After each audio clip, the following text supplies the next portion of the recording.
ఓం శ్రీ గురుభ్యో నమః. ఓం శ్రీ మాత్రే నమః. శ్రీ పరాభవ నామ సంవత్సరం అనేక పరిణామాలు, అనేక మార్పులు, అవమానాలు, ఎలాంటి పరాభవాలు జరగకుండా, ఎలాంటి అవమానాలు జరగకుండా, అంటే గతం విషయాలన్నీ కూడా మనం ప్రతి దానిలో కూడా కొంత జాగ్రత్తగా ఉండి ఆచితూచి అడుగు వేసే నామ సంవత్సరమే శ్రీ పరాభవ నామ సంవత్సరం అంటారు. అంటే గత అనుభవాలను గుర్తుపెట్టుకొని ఎలాంటి పరాభవాలు జరగకుండా మనం చాలా జాగ్రత్తగా మన జీవితాన్ని తీర్చిదిద్దుకోవాల్సిన నామ సంవత్సరం ఏంటంటే శ్రీ పరాభవ నామ సంవత్సరం అంటారు. సహజంగా పరాభవ నామ సంవత్సరం ఏంటంటే ప్రభవాతి సత్య సంవత్సరాల్లో 40వ నామ సంవత్సరం ఏంటంటే శ్రీ పరాభవ నామ సంవత్సరం అంటారు. శ్రీ పరాభవ నామ సంవత్సరంలో ద్వాదశ రాశులకు ఏ విధంగా ఉన్నాయో ఒక్కసారి మనం చూద్దాం. ముందుగా ముఖ్యంగా ద్వాదశ రాశుల గురించి ఫలితాలు మనం తెలుసుకునే ముందు ప్రధానంగా ఈ గ్రహగమన గతులు ఏ విధంగా ఉన్నాయో తెలుసుకుందాం.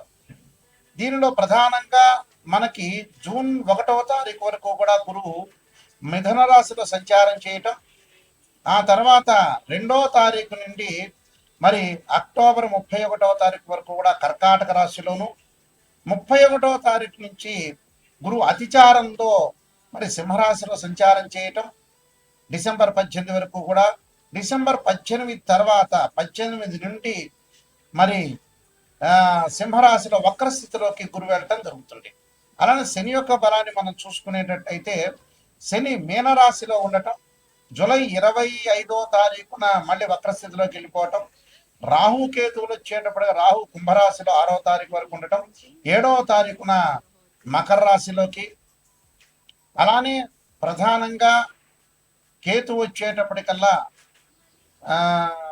సింహరాశిలో సంచారం చేయటం 6వ తారీఖు వరకు కూడా, 7వ తారీఖున వచ్చేటప్పుడు కర్కాటక రాశిలో సంచారం చేయటం, రవి బుధ శుక్రగ్రహాలు 30 రోజుల పాటు ఒక రాశి నుంచి మరొక రాశికి మారటం, కొంచెం 45 రోజుల పాటు, చంద్రుడు 2.5 రోజుల పాటు ఉంటాడు.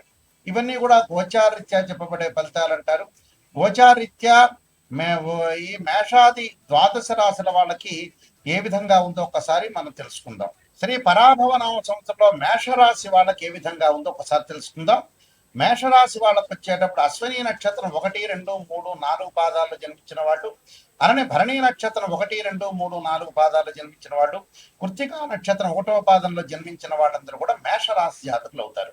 మేషరాశి జాతకుల్లో ప్రధానంగా వాళ్ళకి ఆదాయ వ్యయాలు మనం చూసుకునేటట్టయితే ఆదాయం 11 ఉంటుంది, వ్యయం అనేది 5 ఉంటుంది. అలానే ముఖ్యంగా వాళ్ళకి రాజ్యపూజ్య విషయంలో రాజ్యపూజ్యం 2 ఉంటుంది, అవమానం 4 ఉంటుంది. అంటే ఆదాయం అనేది చాలా అద్భుతంగా ఉండే అవకాశం అనేది ఒకటి ఉంది. 11 అలానే ఆదాయం 5 అనేది మనకు ఖర్చు అయ్యే అవకాశం అనేది ఒకటి ఉంటుంది. కాబట్టి వీళ్ళకి అనుకూలంగా ఉంటుంది. అంటే ఆకస్మికంగా కొన్ని ధనలాభం కలిగే అవకాశాలు బాగా ఎక్కువ ఉంటాయి. అంటే ఈ మేషరాశి వాళ్ళకి శ్రీ పరాభవనామ సంవత్సరం ఏ విధంగా జరగబోతుంది అంటే ఆకస్మికంగా ధనలాభం కలుగుతుంది, అలానే స్థానచలనము, ఆరోగ్యపరంగా కొన్ని జాగ్రత్తలు తీసుకోవాల్సిన అవసరాలు ఉంటాయి, వృత్తిలో అనుకూలంగా ఉంటుంది, వృధా ప్రయాణాలు చేసే అవకాశాలు, ధనలాభము, సుఖం కలిగే అవకాశాలు, కార్యసిద్ధి, కుటుంబ సహకారం ఉండే అవకాశాలు బాగా ఎక్కువ ఉంటాయి. అలానే ఎక్కడ కూడా అవమానాలు జరగకుండా, సోదరులతోటి విరోధ భావాలు కలగకుండా చూసుకోండి, తీవ్రమైన విచారం కలగకుండా చూసుకోండి. కొంత బంధుమిత్రులతోటి కూడా కలహాలు జరిగే అవకాశాలు, శత్రు భయము, ఆరోగ్యపరంగా సంబంధమైన విషయాల్లో కొంత డబ్బులు ఖర్చు అయ్యే అవకాశాలు ఎక్కువ ఉంటాయి. అలానే విద్యార్థులకి గుర్తింపు, అలానే వివాహ ప్రయత్నాలు ఫలించే అవకాశాలు బాగా ఎక్కువ ఉంటాయి. అయితే ప్రధానంగా మనకి అశ్విని నక్షత్రం వాళ్ళకి ఏ విధంగా ఉండబోతుందో తెలుసుకుందాం. అశ్విని నక్షత్రం వాళ్ళకి ఆర్థిక పరంగా ఇబ్బందులు కలగకుండా ఉండే అవకాశాలు ఉంటాయి. అలానే వృత్తి ఉద్యోగాల్లో శ్రమ అధికంగా ఉంటుంది. అంటే ఆర్థిక పరంగా కొన్ని ఇబ్బందులు, చిన్న చిన్న ఇబ్బందులు కలుగుతాయి కానీ పరిపూర్ణమైన ఇబ్బందులు అనేవి కావు. అంటే ఆర్థిక పరంగా ఇబ్బందులను కూడా చెప్పుకోవచ్చు. వృత్తి ఉద్యోగాల్లో శ్రమ అధికంగా ఉంటుంది. అధికారము, అలానే రోగ భయం, అంటే ఆరోగ్యం పట్ల శ్రద్ధ పెట్టుకోవాలి. అలా నేర్పుతోటి కష్టాన్ని జయించే అవకాశం అనేది ఉంటుంది. దానివల్లనే మంచి ఫలితం వచ్చే అవకాశాలు కూడా ఎక్కువగా ఉంటాయి. అలానే మనకి భరణి నక్షత్రం వాళ్ళకి ఏ విధంగా ఉండబోతుంది అంటే ఆరోగ్యపరంగా భంగం కలిగే అవకాశాలు ఎక్కువ ఉంటాయి. అంటే ఆరోగ్యపరంగా ఇబ్బందులు రాకుండా చూసుకోండి. అంటే దీర్ఘకాలిక వ్యాధుల వాళ్ళు కానీ, అలానే అనుకోని సంఘటనలు జరగకుండా చూసుకోవటం చాలా మంచిది. అనుకోని విధంగా కూడా మాటలు పడే అవకాశాలు ఎక్కువ ఉంటాం. ఒకటి స్థాన మార్పులు, అంటే కొన్ని స్థానచలనం జరిగటమే కాకుండా బంధుమిత్రుల యొక్క సహకారంతో కార్యసిద్ధి, నూతన వస్తువుల యొక్క లాభం కొనుగోలు చేసే అవకాశాలు బాగా ఎక్కువ ఉంటాయి. అలానే కృత్తికా నక్షత్రం 1వ పాదంలో జన్మించిన వాళ్ళకి కుటుంబ పరంగా సౌఖ్యం లభించడం ఒకటి, ఆకస్మికంగా ధనలాభం, స్త్రీ మూలకంగా వివాదాలు, రుణ బాధలు నివృత్తి అయ్యే అవకాశాలు, ఆశించిన ఫలితాలకై అధిక శ్రమ, నమ్మక ద్రోహం కలిగే అవకాశాలు ఎక్కువ ఉంటాయి.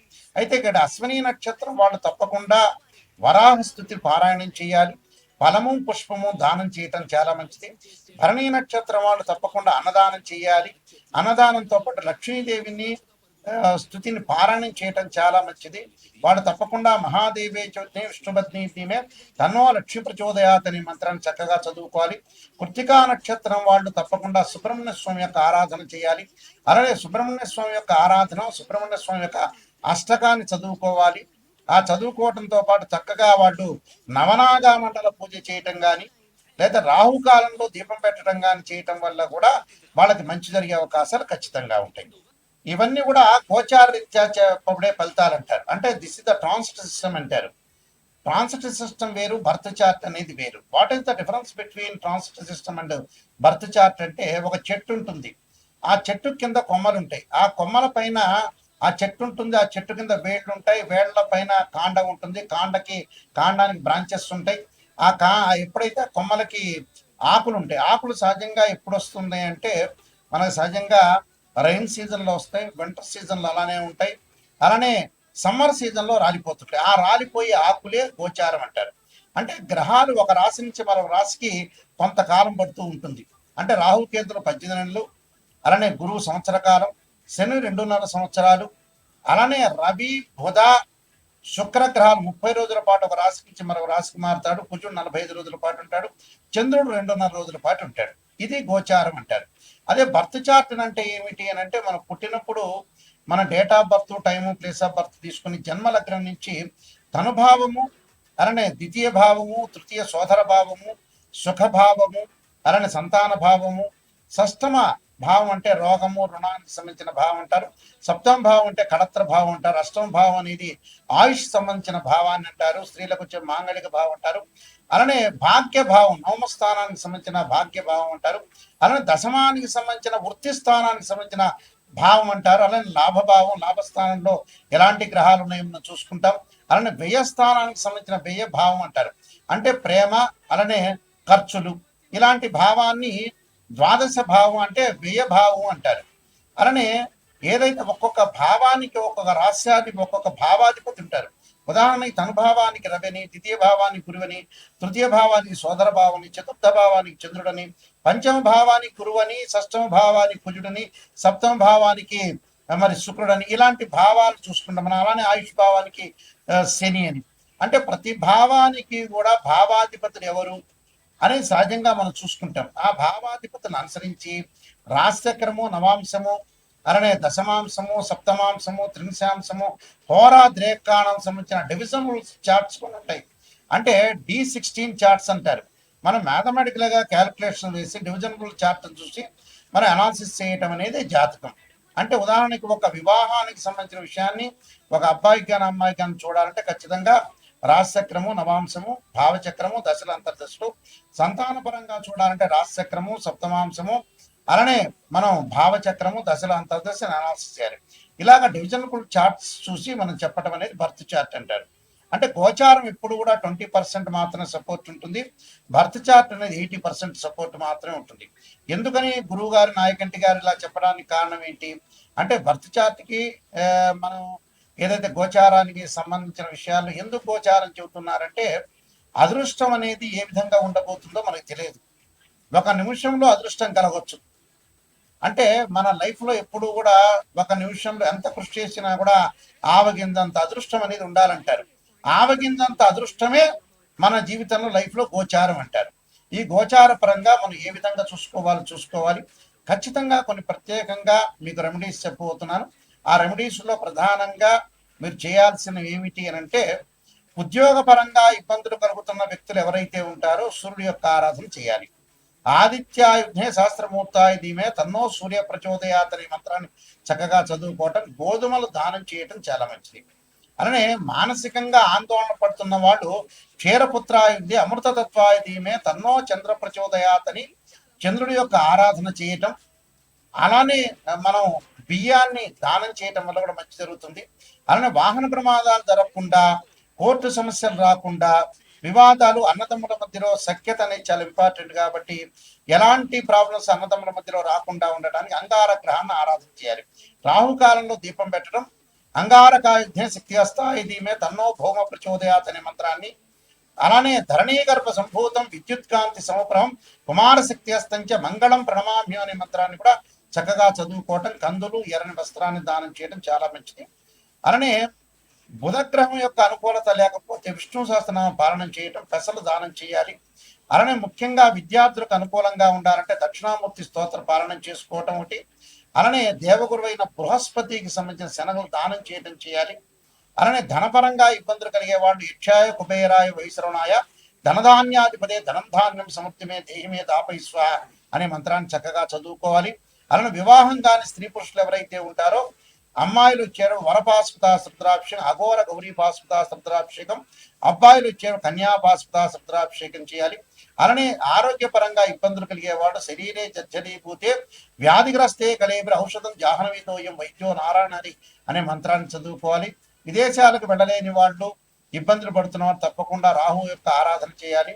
రాహుకాలంలో దీపం పెట్టడమే కాకుండా అర్ధకాయ మహావీరం చంద్రాదిత్య మర్థనం సింహకాగర్భ సంభూతం తమ రాహుం ప్రణమామ్యం అనే మంత్రాన్ని చదువుకోవాలి. ధనపరంగా ఎవరైతే ఇబ్బందులు పడుతున్నారో యక్షాయ కుబేరాయ వైశ్రవణాయ ధనధాన్యాధిపతి ధనం ధాన్య సమృద్ధిమే దేహిమే దాపై స్వాహ అనే మంత్రాన్ని చక్కగా చదువుకుంటే వీళ్ళకి మంచి అవకాశాలు ఖచ్చితంగా ఉంటాయి. ఇవన్నీ కూడా ప్రతిదీ కూడా మనం రెమెడీ చేసి ఎప్పుడైనా సరే జాతకం చెప్పించుకునే వాళ్ళు ఎవరైనా సరే మా దగ్గరికి వచ్చినప్పుడు నెగిటివ్ పాజిటివ్ రెండు కూడా ఆలోచన చేయండి. లైఫ్లో ఎప్పుడు కూడా పొగడటం కాదు, నిజాన్ని తెలుసుకుంటే మన జీవితం అనేది డెవలప్మెంట్ అయ్యే అవకాశం ఖచ్చితంగా ఉంటుంది. అందువల్ల ఖచ్చితంగా మా దగ్గరకు వచ్చే వాళ్ళు ఎవరైనా సరే నెగిటివ్ పాజిటివ్ రెండు చెప్పించుకోవాలి. ఎందుకంటే నెగిటివ్ చెప్పించుకున్నారనుకోండి ఎలాగ మనం డెవలప్మెంట్ చెందాలి, ఆ నెగిటివ్ను పాజిటివ్ చేసుకోవటం ఎలా అనే ఆలోచన చేస్తేనే మన లైఫ్ అనేది లీడ్ అయ్యే అవకాశాలు ఖచ్చితంగా ఉంటాయి. పొగట్టం ఏముంది, ఎప్పుడైనా ఎవరైనా మన పక్కింటి వాడైనా మనల్ని పొగుడతాడు. ఆ పొగట్టం ఏమి పెద్ద జ్యోతిష్యంలో అంతర్భాగమే కాదు. కాబట్టి జాగ్రత్తగా ఆలోచన చేయండి. మీరు తప్పకుండా నేను నెంబర్ ఆఫ్ ఆస్ట్రాలజీ బుక్స్ రాశాను. కాలసర్పయోగము, కాలసర్పయోగ చంద్రిక, రాహుకేతులు, ఛాయాగ్రహాలు, బృహత్ పరిహార సింధు, సర్వదేవతా కోతలు పార్ట్ 1 పార్ట్ 2, పుత్రగణపతి వ్రతము, అలానే జాతక చంద్రిక, వివాహ మార్తాండము, స్వప్న శాస్త్ర ఫలదీపిక, ప్రొడక్షన్ ఆఫ్ ఆస్ట్రాలజీ, ఇలాంటి నెంబర్ ఆఫ్ ఆస్ట్రాలజీ బుక్స్ అని రాశాను. తప్పకుండా ఇవన్నీ రాజమండ్రి మోహన్ పబ్లికేషన్ లో దొరుకుతాయి, లేదా నా దగ్గరైనా దొరుకుతాయి. మీరు www.nayakanti.com కానీ www.nayakanti.in అనేది చూడండి. మేము వంశపారంపర్యంగా చెప్పే వ్యక్తులమే. ఖచ్చితంగా మీరు ఏ సందేహం ఉన్నా కూడా మా నెంబర్కి కాల్ చేయొచ్చు. నా నెంబర్కి కాల్ చేస్తే ప్రతి విషయాన్ని కూడా చెప్తారు. అయితే మా దగ్గర జాతకం చెప్పించుకున్న వాళ్ళు ఎవరైనా సరే నేను చెప్పిన విషయాన్ని మీరు వాయిస్ రికార్డింగ్ చేసుకోండి. వాయిస్ రికార్డింగ్ ఎందుకు చేసుకోమంటున్నానంటే కొన్ని జాతకాల్లో నెగిటివ్ ఉంటే పాజిటివ్ ఉంటాయి. మీరు రికార్డ్ చేసుకున్నారనుకోండి, గురువు గారు ఈ పదార్థం తినకూడదని చెప్పారు, నాయకంటి గారు ఇలా సూచనలు చేశారు అనేది నిజాన్ని తెలుసుకుంటారు. ఇప్పుడు నేను చెబుతాను, మీరు మర్చిపోతారు. మర్చిపోయిన తర్వాత ఏమవుతుంది, ఏదో చెప్పారు గురువు గారు బిజీగా ఉన్నారు అనుకుంటారు. కాబట్టి వాయిస్ రికార్డింగ్ అని మస్ట్. ఏ విషయాన్నైనా సరే నాతో మాట్లాడచ్చు. ఆ స్క్రీన్ మీద స్క్రోలింగ్ అవుతున్న నెంబర్ ఉంటుంది, ఆ నెంబర్కి మీరు ఫోన్ చేసి మీరు తెలుసుకోండి. శ్రీ పరాభవ నామ సంవత్సరంలో మీ అందరికీ కూడా శ్రీ పరమేశ్వరుడి యొక్క కరుణాకటాక్షం ఉండాలని ఆశిస్తూ సర్వే జనా సుఖినో భవంతు.